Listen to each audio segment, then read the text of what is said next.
da igreja? Se não, esquece. O livro de Atos é muito importante, né? Para a gente saber o que devemos praticar. Eu amo o livro de Atos. Ali ainda existe um processo de transição muito grande. Também, né? Porque eles ainda estavam se libertando desses 1.500 anos de tradição que eu falei, e não é fácil você se livrar. Pedro foi muito questionado por ter ido na casa de Cornélio.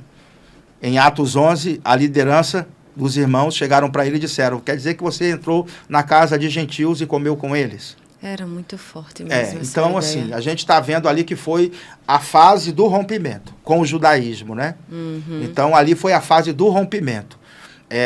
Para a gente ser mais preciso, de Romanos para frente. Certo. Atos, ainda estou contando porque a nova aliança estava vigorando ainda.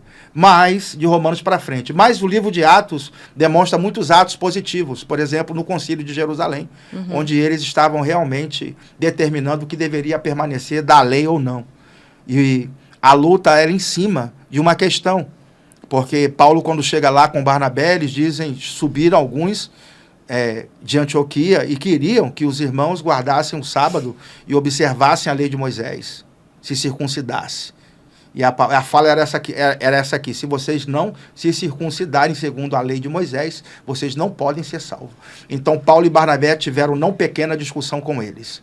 Quando diz não pequena, é porque o pau quebrou lá, né? No sentido de palavra com muito fervor.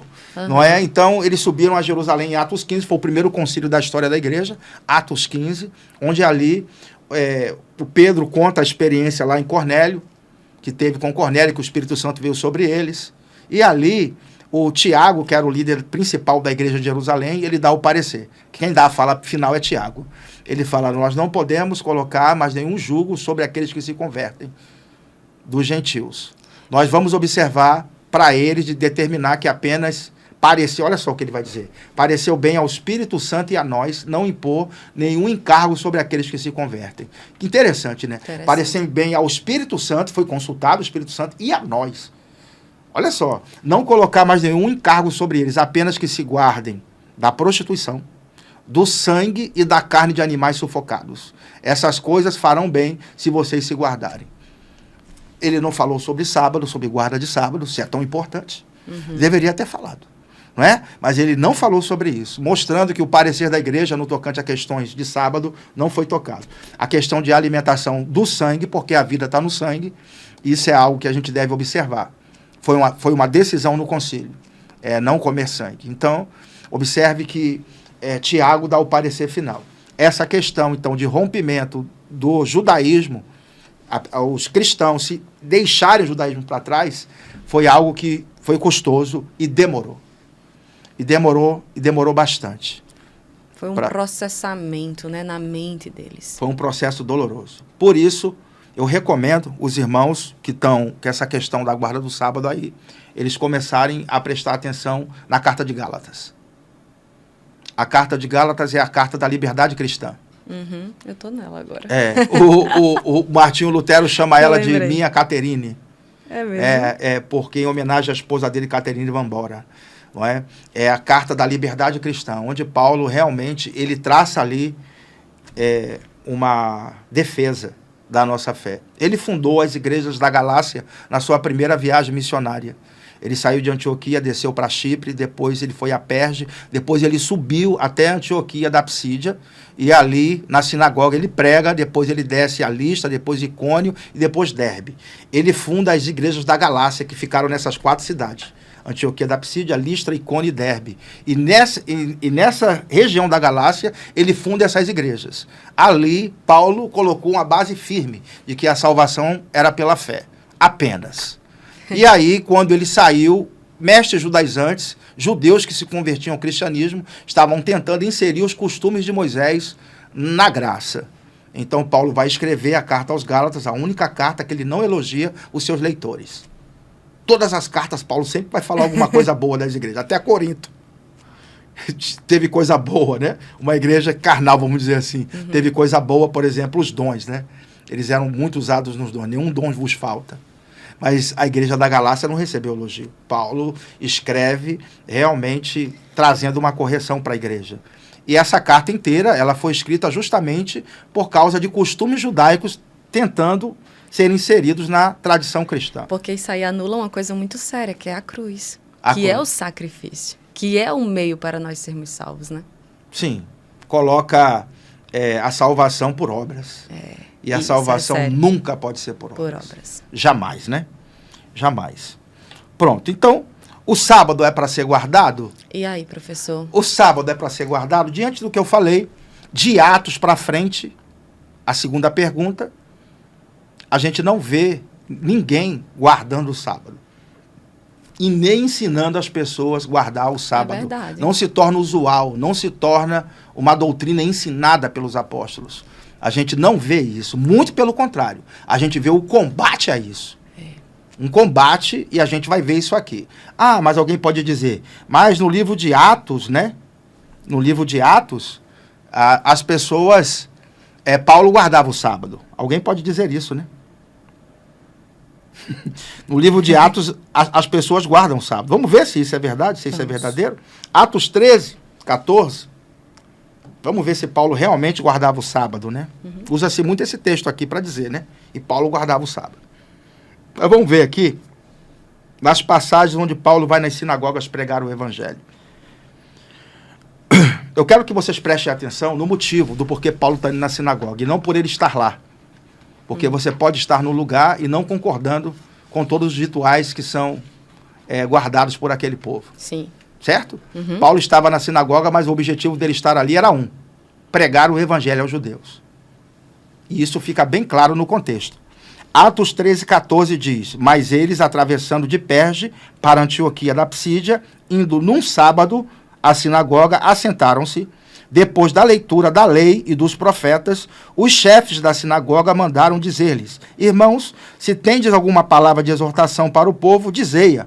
Paulo, levantando-se, fazendo com a mão sinal de silêncio, disse, varões israelitas e vós outros que também temeis a Deus, ouvi. E aqui ele vai começar a pregar. Ele vai começar a falar de Cristo. As pessoas usam isso para falar da guarda do sábado? Porque Paulo estava no sábado na sinagoga. É um dos textos, né? Aí diz, não, ele estava no sábado na sinagoga aqui, não. Ele estava indo lá pregar. Veja que ele não foi lá porque guardava o sábado. Todas as vezes, em todos os 3 textos que eu vou ler aqui, os 3, Paulo foi lá para pregar. Esse é um, né? Porque era comum nas sinagogas dar oportunidade para aqueles que vinham de fora. Inclusive a Assembleia de Deus adota muito essa questão da oportunidade. Isso é um costume que ficou, não é? Então o irmão está com oportunidade, deixar as pessoas falarem. Então Paulo estava lá, sabia que a oportunidade seria dada aos estrangeiros, então ele aproveitou disso para pregar a Cristo. Aí a gente vai ver em Atos 17 também. Olha só, Atos 17, 1, ele diz... Tendo passado por Anfípolis e Apolônia, chegaram a Tessalônica, onde havia uma sinagoga de judeus. Paulo, segundo o seu costume, aí o pessoal fala, tá vendo como Paulo guardava o sábado? Segundo o seu costume, aí não presta atenção, vírgula. Olha só, a vírgula aí, vírgula. Foi procurá-los. Olha, ele foi fazer o quê? Foi procurar alguém. E foi procurá-los. Quem? Os judeus. Os judeus. Veja que usa só essa parte, segundo o seu costume, como se ele tivesse ido para guardar o sábado. Mas veja, ele foi procurá-los. Para quê? E por 3 sábados arrazoou com eles acerca das Escrituras, expondo e demonstrando ter sido necessário que o Cristo padecesse e ressurgisse dentre os mortos. E este dizia a ele, é o Cristo Jesus que eu vos anuncio. O foco aqui é Cristo e não guardar o sábado. Pronto. Mas aí eles querem usar esse texto para mostrar que Paulo guardava o sábado. Os 2 textos aqui estão mostrando o objetivo de Paulo ir na sinagoga. Ele foi lá não porque guardava o sábado, porque era seu objetivo pregar aos judeus. O contexto dos 2 textos está mostrando isso, está bem evidenciado. Está bem claro para mim.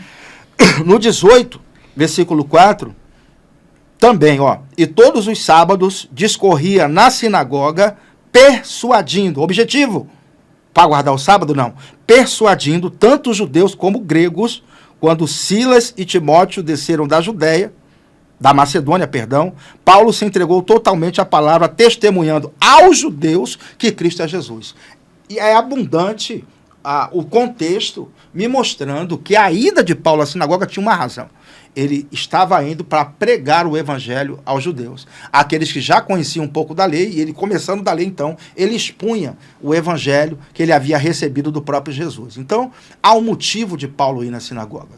Agora, uma outra pergunta aqui, eu acho que vai deixar muita gente desconcertada com essa pergunta que eu vou fazer. As igrejas, na época de Paulo, se reuniam nas sinagogas ou nas casas? Me diga, por favor. Eita. Isso faz toda a diferença. As igrejas, a igreja do Senhor Jesus se reunia nas sinagogas ou nas casas? Nas sinagogas não podia se reunir, porque os judeus perseguiram os cristãos. No início da igreja, a perseguição primeira, pode estudar qualquer livro de história da igreja, vai mostrar isso para você. A perseguição primeiro, Débora, veio por parte dos judeus, que perseguiam a seita do caminho. Sim, sim. A seita dos nazarenos. Olha só, então, eles não podiam ir na sinagoga porque era risco de vida. Com certeza. Então, observe, as igrejas se reuniam onde? Nas casas. Comiam pão de casa em casa. Observe. Então, se Paulo tivesse que guardar o sábado, aonde que ele tinha que estar? Nas casas. Não numa sinagoga correndo risco. Como ele já correu várias vezes. Observe, então, que quando a gente vai analisar as questões, as perguntas certas precisam ser feitas. As nossas interpretações precisam observar princípios. Professor, você pode só esclarecer esse ponto de o que de fato era guardar o sábado para o pessoal que era da lei. Da lei. Pronto, eles não faziam obra nenhuma no pôr do sol de sexta até o pôr do sol do obra nenhuma sábado. É o quê? Ficar sem fazer nada. Nada. Ficar sem fazer nada. E tudo que Paulo fez aqui foi trabalhar? Foi trabalhar. Ele estava trabalhando, né? Pronto, ele estava trabalhando. Porque eu achava que ainda guardar o sábado era fazer algo para Deus. Eles não faziam obra nenhuma, né? Eles podiam cultuar a Deus. Eles podiam estar buscando a Deus, né? Isso era permitido. Aliás, o sábado tinha esse objetivo. É fazer com que os homens buscassem a Deus. Sim. Certo? Então, aqui ele estava indo servir ao Senhor nesse dia de sábado. Entendi. Até porque o culto é um serviço, né? Tanto é que a palavra inglesa para culto é service. Porque é um serviço que prestamos para Deus. Mas existem igrejas que no sábado não pode ter culto. Existe? Não sei. Não sei se é o dia para buscar o Senhor, né? Eu acho que tem que ter. Porque eu queria só entender como é na prática. Naquela prática. Época, a prática era o quê? Era descansar. Fazer orações, não fazer obra nenhuma. Hoje em dia, normalmente, guardar o sábado significa o quê? Como seria? Eles vão para a igreja, eles vão para a igreja, eles vão cultuar. Né? Sim, vão louvar a Deus, vão glorificar a Deus. Mas não pode fazer outra coisa. Não pode trabalhar nesse dia. Sim, entendi.